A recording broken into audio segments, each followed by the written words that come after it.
to rank these legendary basketball players from best to worst. LeBron James, Michael Jordan, and Kobe Bryant. I'm the best, Michael's second best. Okay, so Bleacher Report dropped their top 100. You know, they had to get the world going crazy, having debates. So I thought, why don't I hop in a debate with them since people want to put dirt on my guy's name? So let's do something, and let's do it with facts. If we were to remove everyone's ring on the top, from top 11 to 1, if we remove everyone's ring that has one, and the only way for your ring to legitly count is for you to be able to prove that you didn't have 2 or more Hall of Famers on your team, or you didn't have at least one player on your team besides yourself that was considered top 10 all time at their position. Why are we doing it like this? Because let's look at it from this point of view. Kobe 3 rings don't count. The whole world was going crazy. Kobe has Shaq. Shaq was one of the greatest centers of all time. So if you have one of the greatest players at their position of all time, your ring shouldn't count. And then also, if you had multiple Hall of Famers on your team, if you just had one, we'll let it slide. You know, Batman and Robin, even though you definitely want to be Batman because Batman had contingency plans to take out the whole Justice League. Forgive me real quick. We must do a flashback because I think the world must have forgot. Who is Batman and Superman? Congratulations, the greatest. Congratulations, the most dominant. You take that jersey and put your own jersey on, player. About time now? Yeah. Holla! 1, 2. Baddest duo ever, Superman and Batman. Batman is just a dude that put on a suit, right? Sure. Superman is what? A whole alien. He's a different dude. He's an alien. Batman movies sell more. No, he's an alien. No, what I'm saying, he's an alien. And Gilbert will claim that he's a big Kobe Bryant fan, but he was trying to use that Batman-Superman comparison as shade or some hate, saying Kobe Bryant's regular. But that's actually showing some love, but he just didn't catch it because you'd rather be compared to Batman in a lot of different situations, and I'm going to show you why. Let's see in a second. Right? When he puts the cape on, when he puts the cape on, he's still an alien. He's still Superman. They sure ain't found Superman. When Batman take his cape, he's a regular nigga. Both ways. Now, I'm not going to go that far and call Kobe no regular dude. No. The plans were mine. Yours? Say what now? I've carefully studied every Justice Leaguer, past and present, and created contingency plans to neutralize you, should that ever become necessary. Everything was done to try to learn how to become a better basketball player. Right? But the way I grew up, from Tex Winter, Phil Jackson, the way film was broken down, it was broken down to the smallest detail. It was broken down to the right angle. It was broken down to foot placement, timing, looking at the posture of a teammate. You know, what could he be thinking? What could he be feeling? Same thing with the opposition. You know, you watch the feed, watch players go into the timeouts, who's talking to who's not talking. You start looking at every little thing. And so when you have that point of view, then literally the world becomes your library to help you to become better at your craft. He said early in your rookie years, you had a game where you scored 35 and he scored 2 points in 5 minutes the same night. He said, quote, when I checked into my hotel room later that night and saw the 35, he said, I lost it. I flipped the table, threw the chairs, broke the TV. I obsessively read every article and book I could find about AI, watched every game he had played going back to high school. He said he studied shark attack videos to think about angles that he could approach you at because you moved so fast, and he thought that might help you. I mean, when you hear that, he broke a TV in his hotel room because he saw you had a good game and he didn't. I don't know, I just look at that as, yeah, that's Kobe Bryant. With Kobe, he was so different. The members of the Justice League are among the most powerful and potentially dangerous people on the planet. You think one of us would go over to the other side? Or succumb to mind control. It's possible. None of us would ever do that to you. Then you're damn fools. You see why Shaq was comparing Kobe to Batman or called him Batman. Gilbert said he did it for respect, but no, Kobe crazy. Crazy like Batman. You don't believe so? Let's see how crazy Batman was and just think about it. They seem similar, Kobe, Batman. So he would take out the whole league if he had to because he's crazy. He's one to protect it.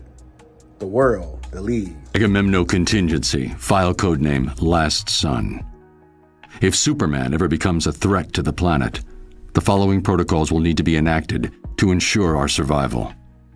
The sample of green kryptonite. Gilbert, Bruce Wayne, Batman, Kobe, wasn't regular. With the suit on, without the Batman suit on, he was still Bruce Wayne, Batman. And Superman was about to get humbled and brought down to Humanville and show that he could be regular too, like everybody else, and get taken out with a contingency plan. Now let's see what else Kobe, Batman, had up his sleeve for any of the GOATs of the great. Agamemnon contingency. File code name 2814. The ring of a Green Lantern is the most powerful weapon in the universe. Agamemnon contingency. File code name Olympus. Diana is a good friend.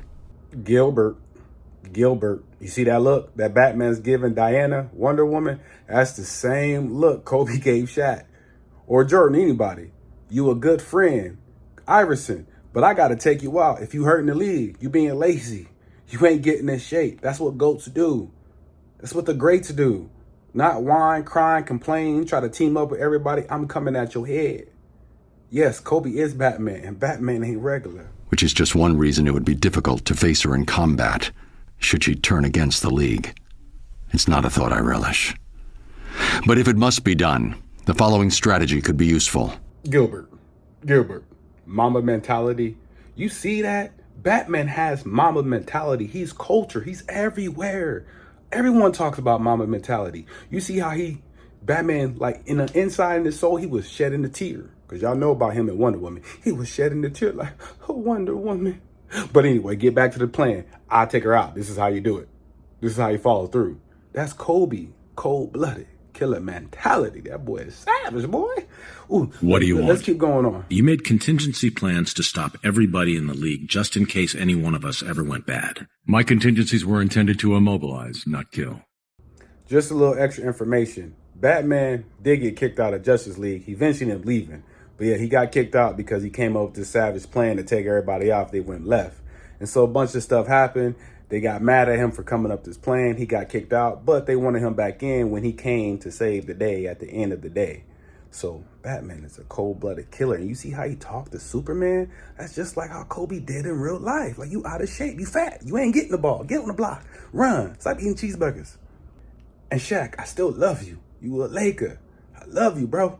But you know you did wrong back then. Because you said it. If you can go back in time, you'll switch some stuff up. But Savage came up with a plan to bury you. I assume so. It wasn't one of mine. Was that it? With all that talk about unchecked power, you're still so arrogant you didn't bother to come up with a plan to stop yourself. I do have a plan. It's called the Justice League. Thank y'all for being patient with me. Had to give y'all this flashback, but I want to give a shout out to Gilbert, Shaq, for comparing him to Batman. It fits perfectly. That line, he had the Justice League there to stop him. That sounds like a Kobe thing. And I believe that fits him because Kobe was pouring into the WNBA. That's why the WNBA popping. He warned us about Caitlin Clark. She's the face of the league. He's been pouring into Jason Tatum. SGA is a big fan of him. He pulled into Devin Booker. He poured into a lot of people, and that's why I feel like he is trying to get people to come after him, become one of the greats to stop him. But I don't think they're going to be able to make it to his level. And also Kyrie. I'm out. Let's get back to the list. But anyway, so if you just have one extra Hall of Famer, that's fine. But if you have 2, 3, 4, 5, 6, 7 Hall of Famers on your squad, you have more than one. That's a super team. You should win. You have the most help. You have people who are very knowledgeable, who are very skillful. Do you know how many players come into the NBA? 4,000, over about 4,900 players came into the NBA. Closer to 5,000. How many of them have been able to become Hall of Famers? 3 to 4%. That's like 120, 130 players.